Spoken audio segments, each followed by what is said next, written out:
Camarade président Vladimir Poutine, camarade président chef d'État africain, camarade chef de délégation, bonjour. C'est un honneur pour moi ce matin donc de prendre la parole ici et de vous passer donc le salut fraternel du peuple du pays des hommes intègres.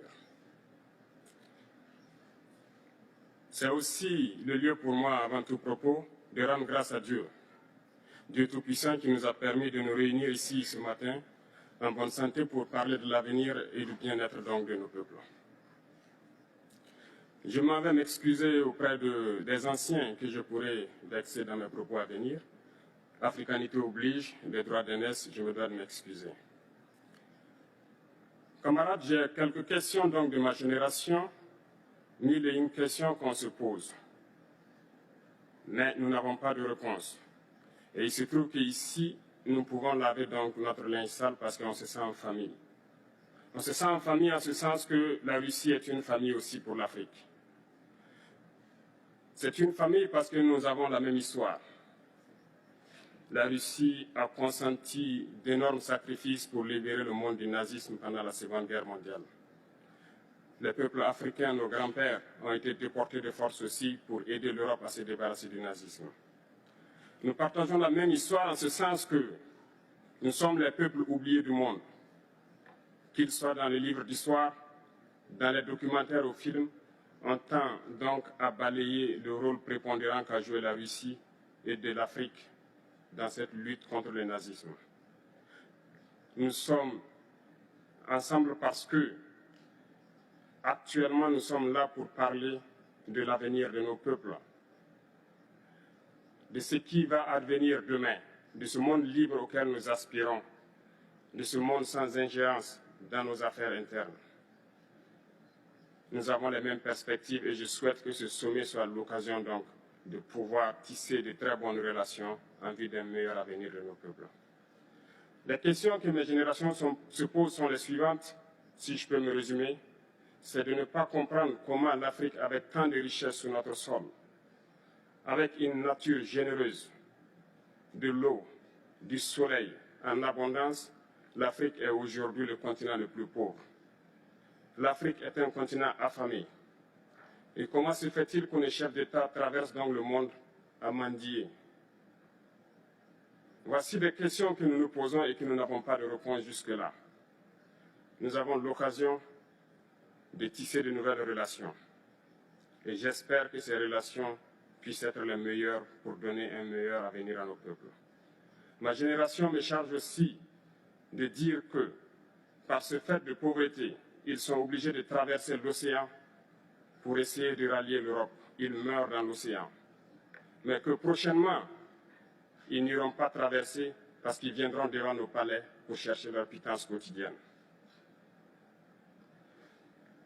Pour ce qui concerne le Burkina Faso, aujourd'hui, nous sommes confrontés depuis plus de 8 ans à la forme de manifestation la plus barbare, la plus violente du néocolonialisme, de l'impérialisme. L'esclavage qu'on tend encore à nous imposer. Nos dévanciers nous ont bien appris une chose. L'esclave qui n'est pas capable d'assumer sa révolte ne mérite pas que l'on s'apitoie sur son sort. Nous ne nous apitoyons pas sur nos sorts, on ne demande pas que quelqu'un s'apitoie sur notre sort. Le peuple burkinabé a décidé de lutter contre l'île terroriste en mesure de relancer son développement. Dans cette lutte, des vaillants peuples, des vaillantes populations se sont engagées à prendre les armes face au terrorisme, ceux que nous avons affectueusement appelés les VDP, des volontaires. Nous sommes surpris de voir les impérialistes traiter ces VDP de milices et de tout type. C'est décevant, parce qu'en Europe, lorsque des peuples prennent les armes pour défendre leur patrie, on les traite de patriotes. Nos grands-pères ont été déportés pour sauver l'Europe. Ce n'était pas avec leur consentement, contre leur gré. Et bien au retour, on se rappelle bien qu'à Tiaroy, lorsqu'ils ont voulu revendiquer leurs droits élémentaires, ils ont été massacrés. Cela ne fait rien donc. Lorsque nous, peuple, nous décidons de nous défendre, on nous traite de milices. Mais là n'est pas le problème. Ce qui est le problème, c'est de voir des chefs d'État africains qui n'apportent rien à ces peuples qui se battent, mais qui chantent la même chose que les impérialistes en nous traitant de milices, en nous traitant donc d'hommes qui ne respectent pas les droits de l'homme. De quels droits de l'homme parle-t-on? Nous nous offusquons contre cela et c'est honteux. Il faut que nous, chefs d'État africains, nous arrêtons de nous comporter donc en marionnettes qui dansent à chaque fois que les impérialistes tirent sur les ficelles. Hier, le président Vladimir Poutine a annoncé donc l'envoi des céréales en Afrique. Nous sommes bien contents. Nous lui disons merci pour cela. Mais aussi, c'est un message passé à nous, chefs d'État africains, parce qu'au prochain forum, nous ne devrons pas venir ici sans avoir assuré, pour ceux qui ne connaissent pas la guerre, l'autosuffisance alimentaire de nos peuples. Nous devons prendre l'expérience de ceux qui ont pu déjà atteindre cela en Afrique, tisser de bonnes relations ici et tisser de meilleures relations avec la Fédération de Russie pour pouvoir assouvir les besoins de nos populations. Je ne serai pas peut-être long, le temps imparti est très court. Nous sommes obligés de nous arrêter à un moment donné.